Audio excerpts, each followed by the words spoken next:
ନମସ୍କାର।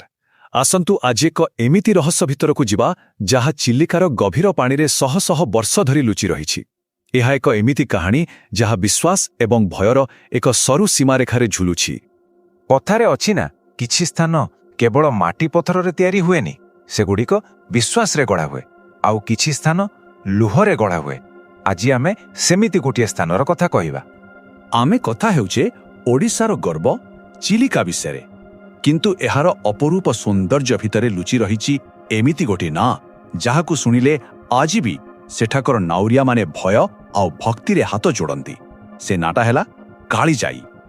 ତେବେ ପ୍ରଶ୍ନଟା ହେଉଛି, କିଏ ସେ କାଳିଜାଇ? ସତରେ କ'ଣ ଜଣେ ଦେବୀ ଯେ ସମସ୍ତଙ୍କୁ ରକ୍ଷା କରନ୍ତି, ନା ଏକ ଦୁଃଖ ଭରା କାହାଣୀର ଚିତ୍କାର ଯାହା ଆଜି ବି ଚିଲିକାର ପବନରେ ଭାସି ବୁଲୁଛି?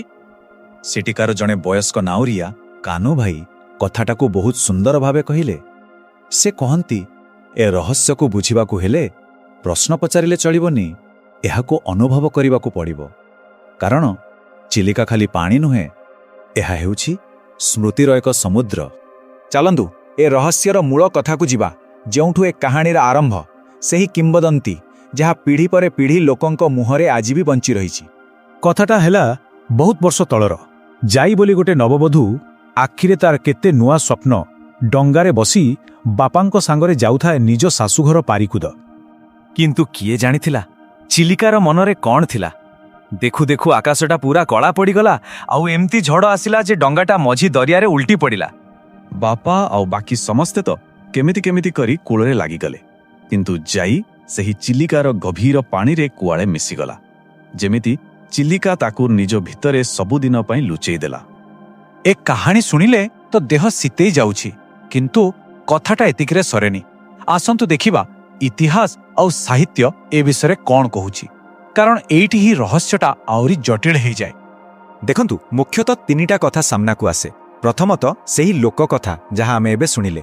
ଦ୍ୱିତୀୟରେ କବିବର ଗୋଦାବରୀଶ ମିଶ୍ର, ଯିଏ ନିଜ କବିତା କାଳିଜାଇରେ ଏ କାହାଣୀକୁ ଘରେ ଘରେ ପହଞ୍ଚାଇ ଦେଲେ। ଆଉ ତୃତୀୟରେ ଇତିହାସ କହୁଛି ଯେ ବହୁତ ଆଗରୁ ରାଜା ଜଗନ୍ନାଥ ମାନସିଂ ସେଠି ଗୋଟେ ମନ୍ଦିର ତୋଳାଇଥିଲେ। ତେବେ ପ୍ରକୃତ ସତଟା କ'ଣ? ଏ ତିନିଟା କ'ଣ ଗୋଟିଏ କାହାଣୀର ଅଲଗା ଅଲଗା ରୂପ, ନା ପୁରାପୁରି ଅଲଗା କଥା? ସତ କ'ଣ ଗୋଟେ ଦୁର୍ଘଟଣା, ଜଣେ କବିଙ୍କର କଳ୍ପନା, ନା କେବଳ ଜଣେ ରାଜାଙ୍କର କୀର୍ତ୍ତି? କାହାଣୀର ଆରମ୍ଭ ଯେଉଁଠୁ ବି ହେଇଥାଉ ନା କାହିଁକି, ସମୟ ସହିତ କାଳିଜାଇ କେବଳ ଗୋଟେ କାହାଣୀ ହେଇ ରହିନି, ଏହା ଏକ ଜୀବନ୍ତ ବିଶ୍ୱାସରେ ବଦଳି ଯାଇଛି, ଯାହା ଆଜି ଚିଲିକା ଅଞ୍ଚଳର ଲୋକଙ୍କ ଜୀବନ ସହ ଯୋଡ଼ି ହେଇଯାଇଛି। ଯେଉଁଠି ଦିନେ ଗୋଟେ ଜୀବନ ହଜିଯାଇଥିଲା, ଆଜି ସେଇଠି ଲକ୍ଷ ଲକ୍ଷ ଲୋକଙ୍କ ବିଶ୍ୱାସର କେନ୍ଦ୍ର ପାଲଟିଛି। ଦୁଃଖର ସେହି ସ୍ଥାନ ଆଜି ଏକ ତୀର୍ଥକ୍ଷେତ୍ର। ପ୍ରତିଦିନ ହଜାର ହଜାର ଲୋକ ସେଠିକି ଆସନ୍ତି ନିଜ ମନ କଥା ଜଣେଇବାକୁ। ପ୍ରତିବର୍ଷ ମକର ସଂକ୍ରାନ୍ତିରେ ତ ସେଠି ପାଦ ରଖିବାକୁ ଜାଗା ନଥାଏ। ଆଉ କେଉଟମାନେ, ସେମାନେ ତ ମାଆଙ୍କୁ ନ ଡାକି ପାଣି ଭିତରକୁ ଯାଆନ୍ତିନି।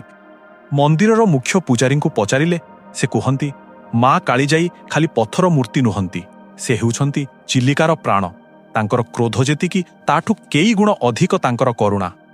କିନ୍ତୁ ଏହାର ଆଉ ଗୋଟେ ପଟ ବି ଅଛି। ସେଠିକାର ମାଛ ଧରାଳୀମାନେ କହନ୍ତି, ରାତି ହେଲେ ଆଜି ବି ସେ ଦ୍ୱୀପରୁ କାନ୍ଦିବାର ଶବ୍ଦ ଆସେ। ସେଇଥିପାଇଁ ତ ସଞ୍ଜ ହେଲେ ସେ ପାଖକୁ କେହି ଏକୁଟିଆ ଯିବାକୁ ଡରନ୍ତି। ଦିନର ସବୁ ଭିଡ଼, ସବୁ କୋଳାହଳ ଯେତେବେଳେ ଶାନ୍ତ ପଡ଼ିଯାଏ ଆଉ ଦ୍ୱୀପଟା ପୁରା ନିଛାଟିଆ ହେଇଯାଏ, ସେତେବେଳେ ହିଁ ପ୍ରକୃତ ରହସ୍ୟ ସାମ୍ନାକୁ ଆସେ। ତେବେ ପ୍ରଶ୍ନ ହେଉଛି, ସେହି ଗଭୀର ନୀରବତା ଭିତରୁ ସତରେ କ'ଣ କିଛି ଶବ୍ଦ ବାହାରି ଆସେ? ଆଉ ସେଇ ନିଃଶବ୍ଦତା ଭିତରେ ହଠାତ୍ ଗୋଟେ କ୍ଷୀଣ ଶବ୍ଦ କାନରେ ବାଜେ। ଏମିତି ଲାଗେ ଯେମିତି କେହି କାନ୍ଦୁଛି, ପୁଣି ଲାଗେ ଯେମିତି ସେଟା କେବଳ ପବନର ଶବ୍ଦ। ଗୋଟେ ଏମିତି ଅନୁଭବ ଯାହାକୁ ସହଜରେ ଭୁଲି ହୁଏନି। ହୁଏତ ଏହି ରହସ୍ୟର ସବୁଠୁ ଭଲ ଉତ୍ତର ସେଇ କାହ୍ନୁ ଭାଇ ହିଁ ଦେଇଥିଲେ। ସେ କହିଥିଲେ, ଚିଲିକାରେ ଯିଏ ଯାହା ଖୋଜେ ତାକୁ ତାହା ହିଁ ମିଳେ। ରହସ୍ୟ ଖୋଜିଲେ ରହସ୍ୟ, ଆଉ ବିଶ୍ୱାସ ଖୋଜିଲେ ଭଗବାନ। ତେବେ ଶେଷରେ ସେ ଶବ୍ଦଟା କ'ଣ ଥିଲା?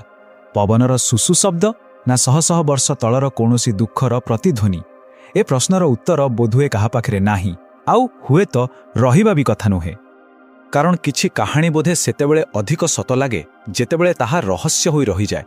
ଯେପର୍ଯ୍ୟନ୍ତ ଏ ରହସ୍ୟ ବଞ୍ଚିଛି, ସେ ପର୍ଯ୍ୟନ୍ତ ବିଶ୍ୱାସ ବଞ୍ଚିଥିବ। ଆଉ କାଳିଜାଇଙ୍କ କାହାଣୀ ବି। ହୁଏତ ଏହା ହିଁ ଚିଲିକାର ସବୁଠୁ ବଡ଼ ସତ୍ୟ।